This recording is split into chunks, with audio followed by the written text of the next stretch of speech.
Alright guys, welcome back to VALORANT News. Big drama going down last night with VALORANT tournaments happening around the world. A Taiwanese tournament with a cheater seemingly spotted in their match. Although, is that really the full story of what happened last night? Some scrims getting leaked as well. Babybay again spotted playing for G2 in their scrims. What are they cooking going into the playoffs and the World Championship? Very much interested to your thoughts in the comments. Hit the like button if you enjoy. Subscribe if you're new as always. I greatly appreciate it. Plenty to dive into. Starting really with some of the follow-on for the last couple of days. There's been lots of drama about the Americas as a region, whether things need to seriously change, whether there is going to be a South American Brazilian region that comes into play at some point. Is that going to be a positive for the scene in the near or the longer term? I think it might well be an inevitability. Like, if Valorant grows, as Riot are hoping that it grows as an esport and intending for it to grow, then maybe it does become necessary at some point to have a full franchise league in the South American side, as in League of Legends. But whether that happens anytime soon is a question. There has understandably been some talk about what sort of rosters they could form, right? Because maybe after what we've seen over the last few years with the original LoL team that won the World Championship, and lots of those guys have now gone their separate ways, whether there is a possibility to form some sort of, super team or whatever, to try and give it a go, because yeah, the rest of the region is obviously struggling, but right now the Brazilian region is struggling top to bottom, and even Leviathan are not doing so well, nor Crew either, really, this year compared to where we would expect them to have been in their World Championship runs that they usually make at the end of the season. Rocket Bullets comes up with an idea: bring Aspas back in, Spike Zan, bring Sadak back over from KC. That could be logical. Luxo as well on the smokes. You could bring him in, and then Les back on the Senti. It's an option. It's something to think about. And to be fair, for the likes of Les and for the likes of Sadak, have their moves to Europe really worked out? For Les, it looked pretty good early on Vitality, but then it's fallen apart. And then Sadak's run with KC, it's, there was a little bit of time over the last few weeks where they did seem to be making progress, but as of yesterday, they're actually deciding to blow it up and make a change. So they're bringing in this Estonian player, Pyrol, and they're getting rid of Elite from the team. So this is pretty interesting. It's, well, kind of a Hail Mary in a way, right? Because I think they've recognized that despite the fact that for them, if I look at their recent matches, as I say, there was a time kind of in the run-up to the World Cup where they qualified for it, beating Liquid, taking down G2 in a best of one when they were out there. Obviously, G2 didn't have Leaf at the time. They then lost to PaperX. They beat Billy, lost to Fnatic. They come back to Europe. They get a 2-1 defeat to Fnatic. They beat Apex. They beat Koi. But then it was really that result against Na'Vi that was probably the nail in the coffin, because until then, it was maybe doable. Like, they looked like they were maybe in a decent spot, but this defeat pretty much spelt the end of that roster. So Elite is gone. I think what's interesting about this is it presumably allows Sugetsu back on the Sentinel. I think that Elite was actually okay, in my opinion, but maybe just from a roles perspective, it didn't really work out as they would have liked. So they are going to be making a move, and as you can see here, Pyrol is in and Elite is currently inactive. So that's going to be their roster. They're going to give it a go, basically, because they feel like with the current team they have, they're not making it to the World Championships. They're going to need to change something up. And of course, Karmine Corps, this is the season that they would love to qualify, right? Like, if they can find a way to qualify for Champions in Paris, it's not going to get any better than that. I think the event would be insane. It's going to be great, I'm sure, anyway. But like, if KC qualified for this World Championship, wow, it would be an unbelievable event in terms of the fan base that they have and the energy in that arena. The French fans are passionate at any time, but you add in KC to the mix, some of the events that they've put on over the last few years, it would be mega. The chances, though, are pretty damn slim, because if we look at the groups currently, KC are 2-2. They're probably, they've beaten Koi, they've beaten Apex. It looks like they are going to make it to the playoffs. They've got a big game against Liquid, so if they can win that one like they did before, it's obviously going to be tough, though, because Liquid have got better. They're currently 4-0.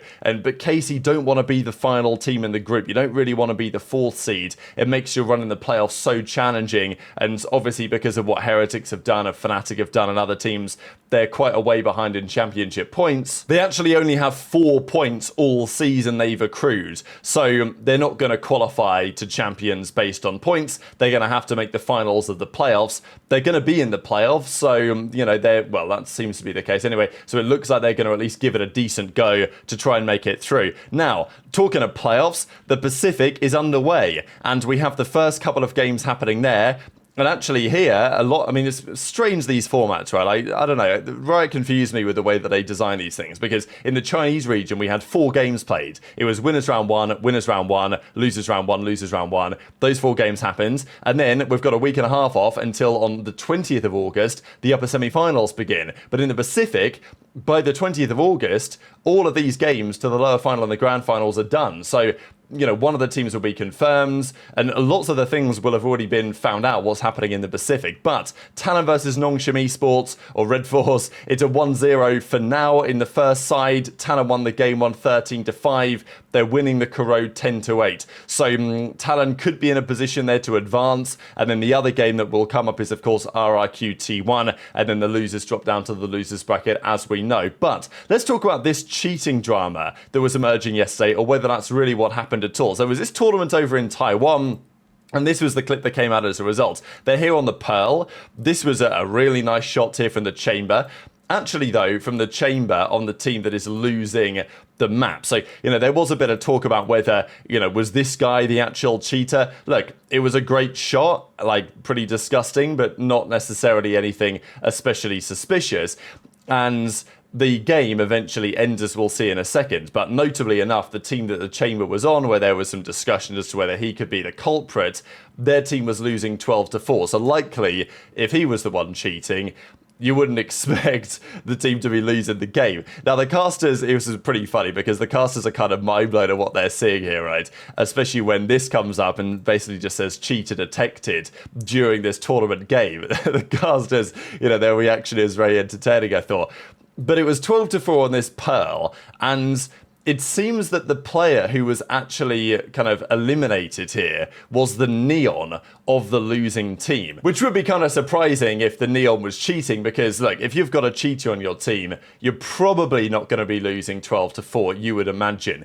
It seems like there's a bit more to this story, though, and that actually the reason why this was banned was not necessarily because of cheats, but actually just because of kind of a quirk in the anti-cheat system when a player is, let's say, disconnecting and reconnecting an awful lot. So apparently the Neon was having a lot of internet connectivity issues. This is, the going theory and the going rumor anyway as to what happened here, and was keeping on disconnecting, reconnecting, was banned for a couple of minutes, and then they just gave the other team the win. So it looks like that's what happened. Of course, it's very funny to see this in reality, and like the cheating drama in Valorant is never too far away. Of course, we talked about some of the match fixing stuff recently with Sean Gares and some of the follow-on responses to that. And yeah, the anti-cheat is very invasive and generally does a good job, but it doesn't mean that it's necessarily impossible to work around it. And there have been, there were big rumors that, and then Riot rejected these rumors, but obviously they were always going to. There are rumors when Sean Gares was breaking the match fixing drama that there are actually some players who actually have cheats, but they're bribing Riot officials to whitelist them and to turn a blind eye. Now, is that happening? I don't know. We have no evidence that is happening, of course, but some people have suggested that it could be happening. So, I don't know. When esports is a thing, cheating is always going to be a conversation. People are always going to be suspicious, and for understandable reasons, but that's what was happening over in Taiwan. We also, though, have some Scrimbux that I mentioned at the start of the video. These are a couple of them. Lev were beating someone 11-0, and Crew were beating someone else 10-0. So, don't know who that could have been. Obviously, people are joking in the replies as to who they're actually playing here, right? But who knows? We obviously can't speculate more than that. What we can say is that Babybay is still there. Now, I'm very confused by this whole G2 saga, because when Leaf was gone, it felt inevitable that he would come back at some point. They would sign somebody else. There were rumors that the player they were signing was going to be slightly older than we might have expected. We thought that it could have been somebody like a Demon 1. That's not what happened. Babybay came into the team and has done a very solid job, but he's not Leaf. The team has been good with Babybay, maybe even very good. And their coach said that they're looking to potentially take him to Champions. But I would have expected them to take him to Champions as a sixth man, probably, right? The team's had most of its success with Leaf. If I've got to pick one player, Leaf or Babybay, I'm picking Leaf. Look, does Babybay bring other things to the table in terms of energy, comms, whatever? Like, yeah, I'm sure he does. But would I start Babybay in the grand finals of the World Championship, or would I start Leaf? I think I'm starting Leaf. But it does seem that he's still scrimming with the team. He was spotted here in the scrim against Winthrop. They're up 10-7, and Babybay's back at it again. So I'm just very intrigued by what G2 are cooking right now, because is Leaf okay to play or is he not? Leaf appears to be back. He was spotted in their scrims the other day.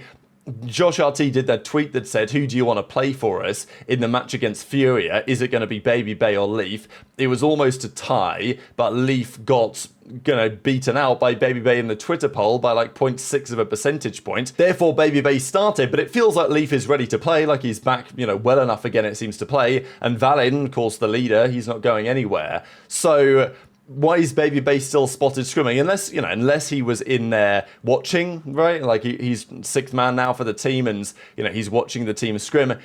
Are they going to run with Babybay through to the playoffs as well? I don't know. I'm just very intrigued to see what G2 are actually cooking, because I thought this would be pretty clear cut. You bring in Babybay while you need him. When Leaf's back, you bring Leaf back in. But it's clearly more complicated than that in terms of the decisions they're currently making. Couple of other Scrimbux. Cubit Academy were up 9-3 against Lev, so that will not come as a surprise to too many people. We did have Lev down 5-14 to another team as well. Crew was scrimming EG. That was 11-7 in their favour, and Cubit were actually playing Crew and were down 9-8, and then Cloud9 were playing SRB and they were down 12-6. So it seems like Cloud9 have seen that the playoffs might be on the horizon, and all of a sudden they're going back into choke mode. But very much intrigued to your thoughts in the comments. Just one final thing from Mike. So if you guys are interested in just learning a bit more about Valorant and esports and kind of coaches, and I don't know, I thought it was an insightful read. Mike's put together a document on thoughts on coaching,